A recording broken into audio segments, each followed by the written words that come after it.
कामदगिरी शिखर तक कितना कुछ है दर्शन को। पग पग पावन भूमि की कथा है कितनी सुनने को। जैसे बहते हवाओं में बहते वेद ऋचाएं हैं, योगी कोई सिद्ध पुरुष धुनि पवित्र रमाए हैं। निर्मल जल तरंग यहाँ पर मंदाकिनी से खेल रहे हैं। कल कल इनकी धारा वाणी रामचरित की बोल रही है। चित्रकूट वो पावन भूमि है जहां महर्षि वाल्मीकि ने रामायण की रचना की, तुलसीदास जी ने साधना की और हनुमान जी के आग्रह पर राम जी ने उन्हें दर्शन दिए।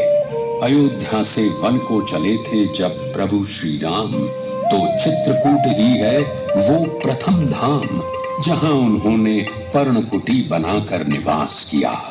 चित्रकूट भूमि धन्य भई जाए, चित्रकूट भूमि धन्य भई जाए, पहुँच राम सहसिया भाई। इसी चित्रकूट में भरत जी पहुंचे भ्राता राम से मिलने और चरण पादुका ले अयोध्या को वापस लौटे।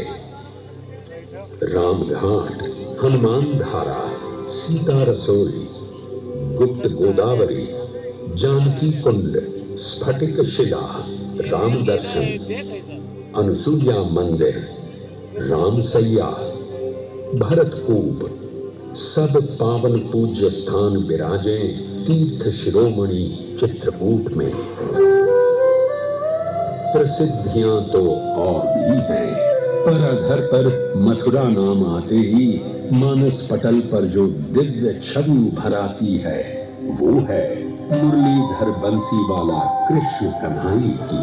कृष्ण जन्मभूमि मथुरा, ये तीन शब्द जब करते हैं विस्तार तो बन जाता है पूरा ब्रजमंडल, जो समस्त 16 कलाओं से संयुक्त हैं। उन कृष्ण का जन्म और जीवन लीला दोनों हैं विस्मयकारी। भाद्र कृष्ण पक्ष अष्टमी देवकी की कोख से प्रकट होते हैं विष्णु अवतारी भगवान कृष्ण। उधर गोकुल में यशोदा की कोख से प्रकट होती हैं योग माया। उफनती यमुना को पार करके वसुदेव जा पहुंचते हैं गोकुल, सौंप देते हैं अपने कृष्ण यशोदा को और लेकर आते हैं मथुरा योग माया को। कंस समझ नहीं पाया था देवताओं की इस रचना को। रे दुष्ट कंस, तू मुझे क्या मारेगा? मैं तो जा रही हूँ विंध्य पर्वत पर निवास करने, परंतु तुझे मारने वाला तो देवकी के गर्भ से प्रकट होकर गोकुल पहुंच चुका है। तत्पश्चात देवी भगवती विंध्याचल में आकर विंध्यवासिनी के नाम से प्रतिष्ठित हो गई। गोकुल से लेकर गोवर्धन तक कृष्ण की लीलाएं लोगों को आश्चर्य में डालती रही।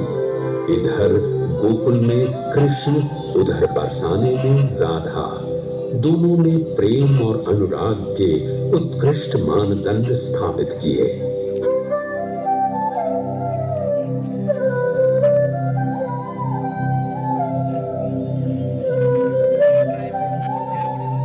मथुरा से होकर बहती यमुना मथुरा को सौंदर्य एवं सौभाग्य प्रदान करती हैं, दर्शनार्थियों और भक्तों को पुण्य देती हैं। मथुरा में यमुना तट विश्राम घाट वो पावन तट है जहां कंस वध पश्चात श्री कृष्ण ने किया विश्राम। यम द्वितीया पर यहाँ स्नान विशेष फलदायी है। मथुरा में कृष्ण जन्मभूमि मंदिर और श्री द्वारकाधीश मंदिर, तो गोवर्धन में गोवर्धन पर्वत, नंदगांव में नंद भवन, बरसाने में राधा रानी मंदिर, सबके दर्शन सुखदायी हैं। ब्रजमंडल की बात अधूरी जो बात वृंदावन की ना हो। कृष्ण कन्हाई दर्शन दे रहे हों जैसे यहाँ मंदिर मंदिर, और राधे राधे की स्वर लहरी बहती है जैसे गलियों में।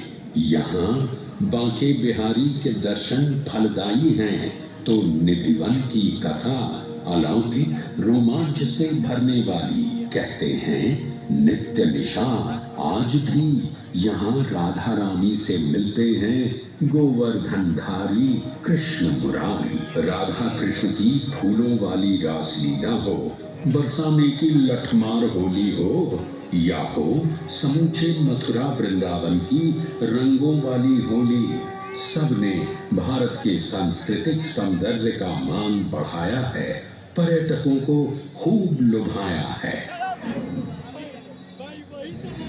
हस्तिनापुर के पास गंगा तट पर है शुक्रताल, वो पावन प्रसिद्ध मनोरम स्थान जहां सुखदेव जी ने वटवृक्ष के नीचे राजा परीक्षित को सुनाई थी श्रीमद् भागवत कथा, जिसे सुनकर शापग्रस्त राजा परीक्षित को प्राप्त हुआ था मोक्ष। उत्तर प्रदेश का ये सुंदर सौभाग्य है कि इसे दूर दूर तक मिला हुआ है मां गंगा का स्नेहिल सानिध्य। ऐसे ही परम पावन स्थानों में से एक है तीर्थ गढ़मुक्तेश्वर। पुराण प्रसिद्ध प्रसंग है, तपस्यारत महर्षि दुर्वासा का उपहास किया था भगवान शंकर के गणों ने। तब कुपित महर्षि ने शिव के गणों को दे दिया था पिशाच होने का शाप, पर क्षमादान की याचना पर उन्हीं महर्षि ने सुझाया था शाप मुक्ति का उपाय कि वे करें शिव वल्लभ क्षेत्र में शिव की आराधना। उनकी साधना से प्रसन्न शिव जी प्रकट हुए और अपने गणों को किया पिशाच योनि से मुक्त। बताया गया मुक्ति क्षेत्र ये गढ़मुक्तेश्वर ही है, जो पहले गणमुक्तेश्वर कहलाया, बाद में गढ़मुक्तेश्वर हो गया।